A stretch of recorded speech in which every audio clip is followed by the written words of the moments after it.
Welcome to this episode of the Gunman.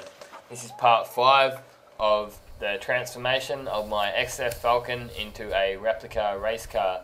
I'm doing it up to copy the paintwork on the EB Falcon that won Bathurst, which is a famous Australian race in 1993. The livery was also put on the Sierra Cosworth with the Peter Jackson Racing logos. So this is part 5, as I just mentioned. We've got it in the spray booth now, and all the prep work's done, the repairs are done, the rust repairs are done, the insides have been sprayed, and we're masking it up. So this episode is just for masking and pre-paint prep work, so prep soling and any spot priming that I decided to do prior to painting. So I've just started off straight away just by putting a sheet of plastic over it, and I've then just got my 36mm tape it is.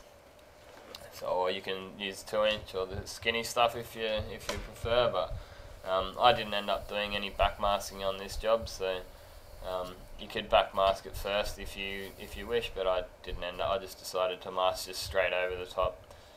So this ended up saving a couple of minutes of time. So I was in a bit of a hurry on this job, so it turned out that I actually got the paintwork done in 3 days. So I did it on a Friday night. We pulled the panels off and then did the repairs and painting on the insides on the Saturday, and this is actually day 2, so this is the second video of day 2. The first video I did was all the prep work that I'd done and some of the filler repairs, and this is the second video of day 2. And we'll have another video on day 2 next week. So I've been uploading one video on this car each week. So just going around all these edges, and I'll end up masking just off the edge there a touch, and then I'll go around that edge with a false edge. So you're more than welcome to give some feedback, comments on all my videos. Comment, share, like, dislike. Tell me what you think. A couple of guys have been saying that the audio track has been a little bit low, so I actually went back and looked at a couple of the vids that they mentioned that on, and I can see what they mean. So I've decided to see if I can raise the audio a bit, and let me know if there's an improvement. So just going around, as I say, I'm just masking straight over and off that edge a touch, and I'll then go over the top of that with some false edge masking. I decided to leave this video relatively unedited. All I did was double the speed up, put a few transitions in between the videos, and then it's basically raw footage of the whole job that the whole job. So it's obviously even going to be good for me. I'm going to probably one day want to come back and look at this kind of thing, you know, because yeah, I do like this car, and it's a bit of a one of a kind. It turns a hell of a lot of heads when you're driving down the street, and it's just about finished. There's a couple of minor little things that I want to finish off on it, but this footage was shot about 5 weeks ago now, and since then I've got the whole car finished off. I put a race radiator into it, and the thing I'm waiting on is my rocker cover, which I'm picking up on Monday, so I'll change that over. I've got my rocker cover re-chromed because it was a bit rusty, and I'm not happy with one of the stickers on it. It's a little bit small. I might get my sign writer to remake it and do it a little bit bigger next time. There's a Bridgestone sticker on the fender, which you can see at the end of the video. At the end of the vid, there's a clip of the car. I've had a walk around the car, giving you a good look at it, and yeah, giving it a bit of a rev up, show you how it goes. So just continuing around all these edges with my masking. Just got a nice sharp razor blade, and I like to hold the tape on my wrist. It's nice and easy to get to. So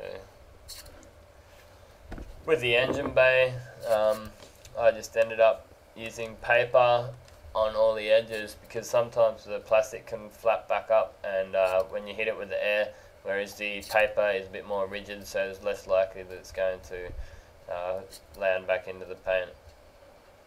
So I ended up leaving the bulk of the engine bay blue, but then at the end of this vid there's also a quick look underneath the bonnet, how it looks now, and I painted a lot of it black on the very inside of the engine bay.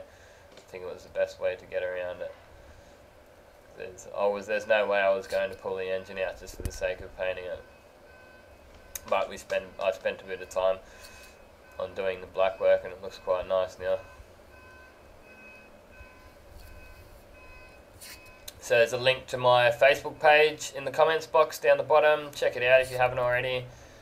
I upload a link, post a link to every single one of my YouTube videos to my Facebook page, so that way, in case you may miss them on YouTube, you can check them on Facebook too. So I'm just that's just a rag with a bit of water there on that to clean up the insides of the wheel arches, and once that's all done, I'm now going around the edges and doing that false edge. So I've just folded that leading edge of the masking tape over, so it's not a hard edge, it's turned into a soft edge. I've actually got another video that explains exactly how I do that false edge a bit. I might do it a little bit quick in some of these vids, but I slow it down a bit and take you right through it, exactly how I do it. So these are a great way of masking it inside your door jambs without getting a very big edge. You might get the minutest little edge, and then be able to hand polish it. But it turned out on this car I didn't even have to hand polish any of the edges, so I was pretty happy with how they came up. And it's also an off the gun finish. I did no polishing on it. Most spray painters hate polishing, and yep, I'm no exception. Mainly because when we're apprentices, we get made to every Thursday and Friday we get banished out into the detailing bay, and we have to polish all the tradesmen's work for them while they're in there painting. So it's something that most painters hate, and I actually don't really do much of it. And there was a couple of little bits of dust in my car. You know what? I'm easy to live with them. You know, when I'm driving down the street and everyone's looking at the car, they don't look at a tiny little bit of dust, and it doesn't bother me to look at it.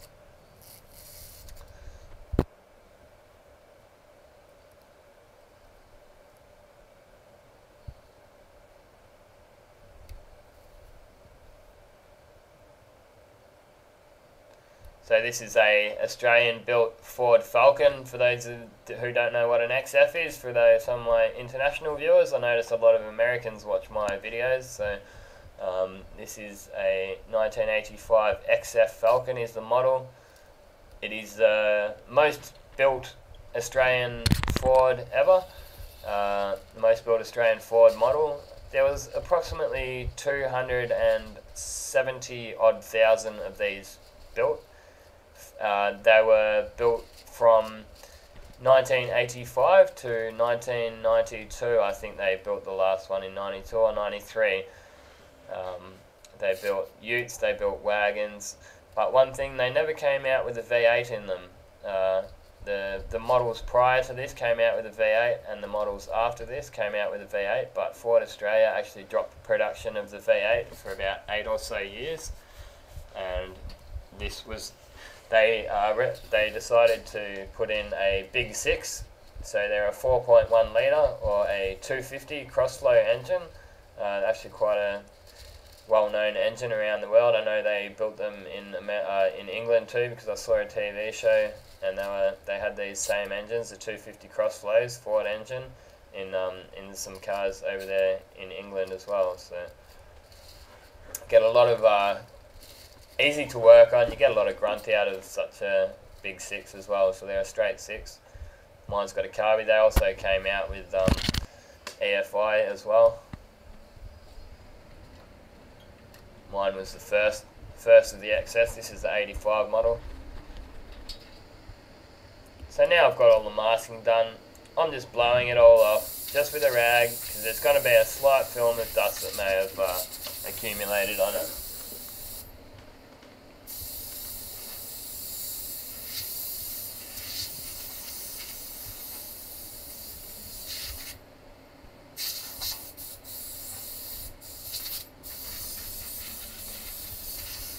The paint job I gave it wasn't actually ever raced on this model. The XF, as I said, never had a V8 in it, so they never actually raced the XF at Bathurst, or they never raced them in the Touring Car Championships in Australia. Ford Australia never raced this, but I just decided that I like the livery, I like the paint job on it, so that's why I decided to paint it these colours.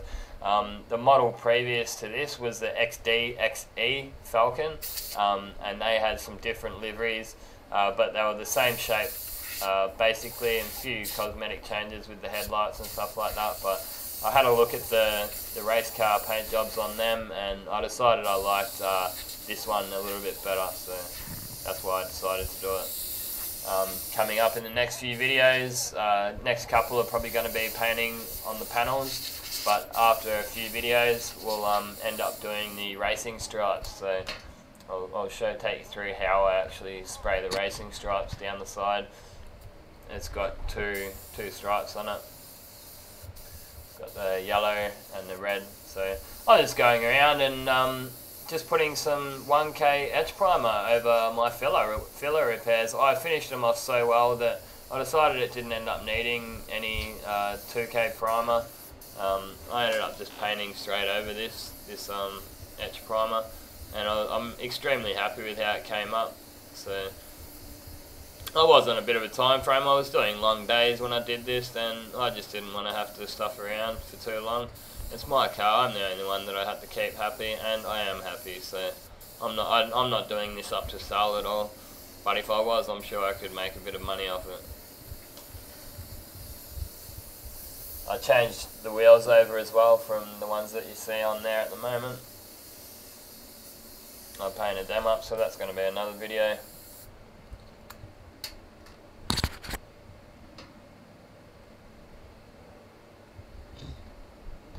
Next up, I'm using Prepsol, or wax and grease remover. We call it Prepsol here in Australia. That's just one of the brands that PPG make. I'm using these lint-free rags as well, just to wipe it off with, wipe on and off. Sometimes you get the atomizer bottles, little pump spray bottles that you pump up, the brake cleaner bottles, and you can just spray it on and wipe it off.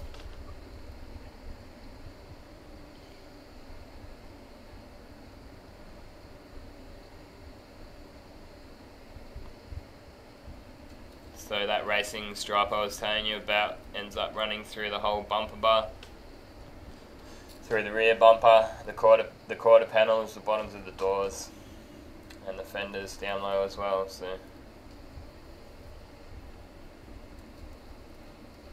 it's a bit of fun. I think this is something that really turns some heads when you're driving down the street, and it's fun to drive. This is just a quick job, really.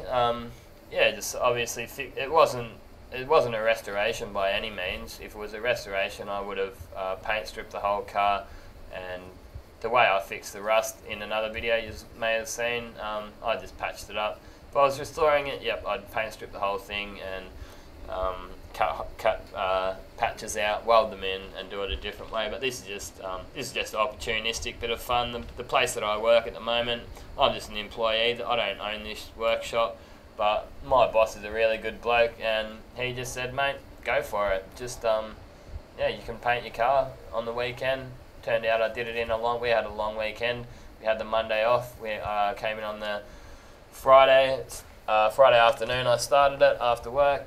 Started by pulling the panels off. Came in Saturday, Sunday, and the Monday, which we had off. And Tuesday, I was bolting the panels back on in the morning. So it was a pretty quick turnaround, and I'm really happy with the end result too. A lot of work went into it, and you'd be able to tell that at the very end as well. So I'm just going over with another rag just to get that dust off that I created from using that soft pad, that sanding sponge I was using. I was using a 500 grit just to take out any bits of lumps that may have been in that 1K primer that I put on. It was an etch primer. Any green primers are actually extremely bad for you, so just be careful when you're using any green primers. They've got an ingredient in there, I've been told, it's chromium or chromate or something like that, I can't remember, but Just be careful when you use them. Make sure you wear your respirator, because they're not good for you. So I'm then going over and prep soling the rest of the parts, or wax and grease remover as some people know it.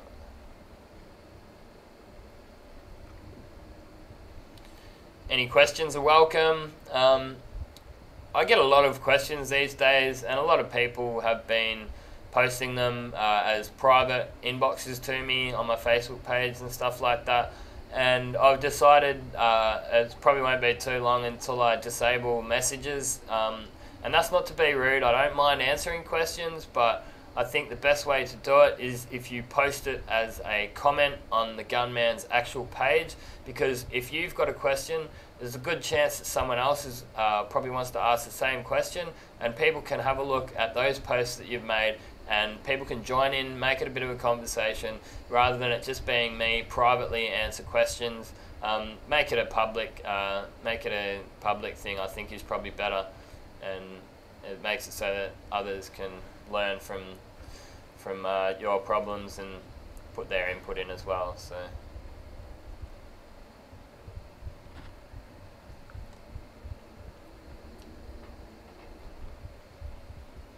as I'm sure you can tell, I've got a bit of a passion for this job, which is why I do these videos. I love spray painting. I really get a kick out of making cars look good, and I'm amazed at the following I've got in such a small amount of time. I've been doing this for 6 months now. This is about my 108th or 109th video, and I've just gone over 1,000 subscribers. So thanks a lot everyone for subscribing, and thanks everyone for watching my vids. I'd like to say that, and it's all been good feedback so far. It's all been positive. Haven't had any negative stuff yet. So next up, we are using the tack rag and the high pressure air to blow it all down with, and this is just about going to wrap this video up. So next step will be starting to spray our base coat colour on, and I'll also include the clear coat on the body and the boot lid and the bumper bar. If you hang around for another minute, well, then we've got a quick look at the car as it sits now.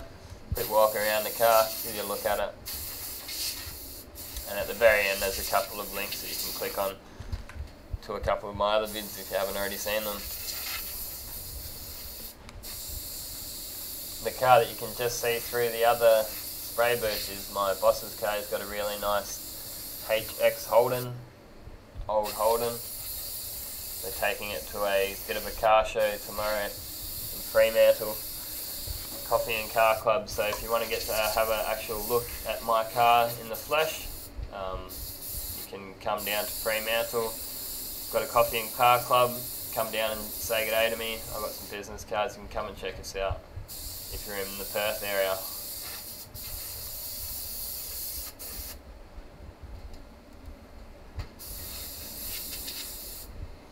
This is the car as it is at the moment. This morning I actually put a few more of those decals on. We put that fender decal on, and I painted up these to stick the tyres there to look like the Bridgestone. I put that Weber decal here on the bonnet scoop. So this is the black I was telling you about inside the engine wrap. I'm pretty happy with how it's came up. I just need that chrome rocker cover, which I'm picking up on Monday. The headlights look nice too. I just want to enlarge the size of that that Bridgestone sticker on the fender a little bit. I think it's a bit small. So I like the one on the boot spoiler. It looks pretty good. I'm also going to get another Peter Jackson logo in the rear windscreen too. So I'll just give you a quick look here at some of the finishing touches I did today. I just went around and touched up all the bolts on the insides of these door jambs here. They were white originally, so I just went around and touched them all up. Just those finishing touches to make it look all nice. So for a 6-cylinder, it goes pretty hard. It's got a nice lumpy cam in it. It's pretty quick. Check out these vids if you haven't already seen them. Thanks again for watching. This has been another Gunman production. Goodbye.